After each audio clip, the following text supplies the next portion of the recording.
تو بندہ شکر گزار بندہ کیسا ہونا چاہیے، وہ حضرت یوسف علیہ السلام کے اس واقعے میں جو اللہ تبارک و تعالی نے بہت سے سبق دیے ہیں، پیچھے جو واقعات ہیں ان میں سے ہر مرحلے پر کوئی نہ کوئی سبق ہے، لیکن آخر میں یہ سکھا گئے حضرت یوسف علیہ السلام، ارے دنیا کے اندر تو مشکلات آتی ہیں، آتی رہیں گے، یہ دنیا ہے، جنت نہیں ہے۔ اللہ تبارک و تعالی نے 3 عالم پیدا کیے ہیں، ایک عالم جو ہے وہ راحت ہی راحت کا ہے جس میں تکلیف کا نام نہیں، وہ صرف جنت ہے، اور ایک وہ ہے جس میں تکلیف ہی تکلیف ہے، راحت کا نام نہیں، وہ جہنم ہے، اور تیسرا عالم وہ ہے جو دونوں سے ملا جلا ہے، اس میں راحت بھی ہے، اس میں تکلیف بھی ہے، اس میں خوشیاں بھی ہیں، اس میں غم بھی ہیں۔ کوئی انسان اس دنیا کے اندر ایسا نہیں ہے کہ جس کے جو بس خوشی خوشی رہتا ہو اور کبھی اس کو کوئی صدمہ نہ پیش آئے، کبھی اس کو تکلیف نہ ہو، کوئی نہیں ہو سکتا۔ یہاں تک کہ پیغمبران کرام اور انبیاء کرام جو اللہ تبارک و تعالیٰ کے محبوب بندے ہوتے ہیں تو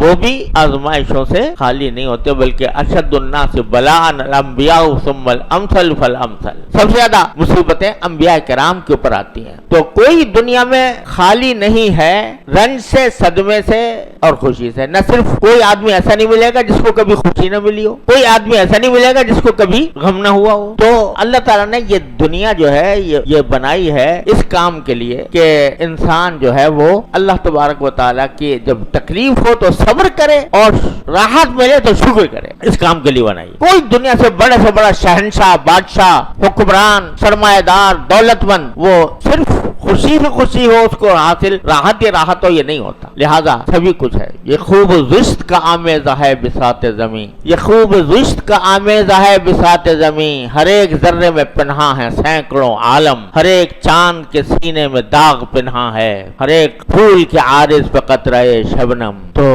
غم اور مسرت اس کا یہ ایک مجموعہ ہے زندگی۔ اب جو آدمی اللہ بچائے ناشکرہ ہوتا ہے تو وہ غموں کو لے کے بیٹھا رہتا ہے، صدموں کو لے کے بیٹھا رہتا ہے، یہ ہو گیا میرے ساتھ، یہ ہو گیا، میں تو اتنی پریشانی میں ہوں، اتنی تکلیف میں ہوں، میری زندگی خراب ہے، وغیرہ وغیرہ، ساری غموں کو، صدمات کو لے کے بیٹھا رہے گا، اور اللہ تعالیٰ نے جو انعامات کر رکھے ہیں ان کی طرف دھیان نہیں ہوگا۔ انبیاء کرام علیہ السلام وہ یہ سکھاتے ہیں کہ جو صدمہ آئے تو صبر کرو، تکلیف آئے تو صبر کرو، انما یوفی الصابرون اجرہم بغیر حساب، ان پر بے حساب ان کو اجر ملنے والا ہے۔ تو اگر تکلیف پیش آئے تو صبر کرو، اور اگر راحت ملے تو اللہ تعالیٰ کا شکر ادا کرو۔ تو یہاں حضرت یوسف علیہ السلام نے یہ بڑا زبردست سبق دے دیا کہ ساری داستان کا خلاصہ یہ نکالا، اتنی بڑی غم کی داستان کا نتیجہ یہ نکالا کہ احسن ابھی میرے پروردگار نے مجھ پر احسان کیا، اذ اخرجنی من السجن وجاء بکم من البدو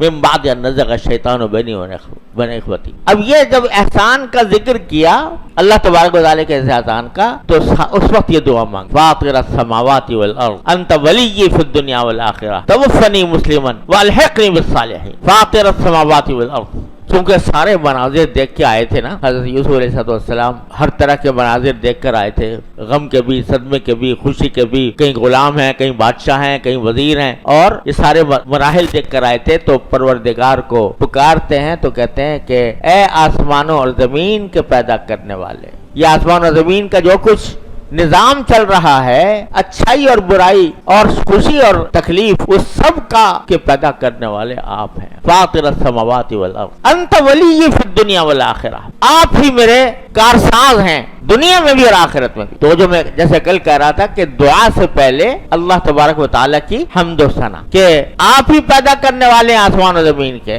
آپ ہی میرے کارساز ہیں، آپ ہی میری بگڑی بنانے والے ہیں۔ ولی کون ہوتا ہے؟ جو مصلحت کا لحاظ رکھتا ہے، اپنے زیر ولایت بچے کی مصلحت کا لحاظ رکھتا ہے، اس کی بگڑیاں بناتا ہے۔ تو اے میرے ولی، جو دنیا میں بھی ولی ہیں اور آخرت میں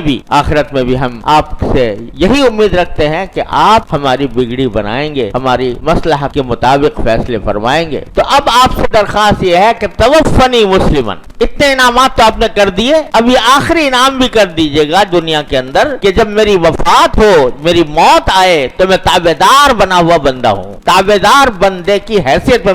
میرے پاس موت آئے۔ اور اللہ تبارک و تعالی اس حالت میں موت دے، کیونکہ جیسا پہلے بھی عرض کیا تھا کہ انسان کے جو قلوب ہیں ان کے اندر تغیر آتا رہتا ہے، القلوب بین اصبعی الرحمن حدیث میں آتا ہے، تو اس میں اندیشہ ہر وقت ہوتا ہے کہ کہیں ہمارا دل کسی غلط طرف نہ چلا جائے اور دل میں ٹیڑھ پیدا نہ ہو جائے۔ تو اے اللہ جب موت آئے تو اس حالت میں آئے کہ میں آپ کا تابع دار ہوں، یا ایھا الذین آمنوا اتقوا اللہ حق تقاتہ ولا تموتن الا وانتم مسلمون، مرو اس حالت میں کہ تم تابع دار ہو۔ یہ اللہ تعالیٰ سے یہ مانگ لیا کہ یعنی حسن خاتمہ، دوسرے الفاظ میں حسن خاتمہ، اعتبار تو خاتمے کا ہے، تو اللہ جب مجھے موت آئے تو میں آپ کا تابع دار بندہ ہوں، میں کسی بھٹکا ہوا نہ ہوں، وَأَلْحِقْنِي بِالصَّالِحِينَ، اور مجھے جا کر صالحین کے ساتھ شامل کر دیجئے۔ سوشل میڈیا پر سب سے قدیم اور سب سے ریلائبل برانڈ درسقرآن.com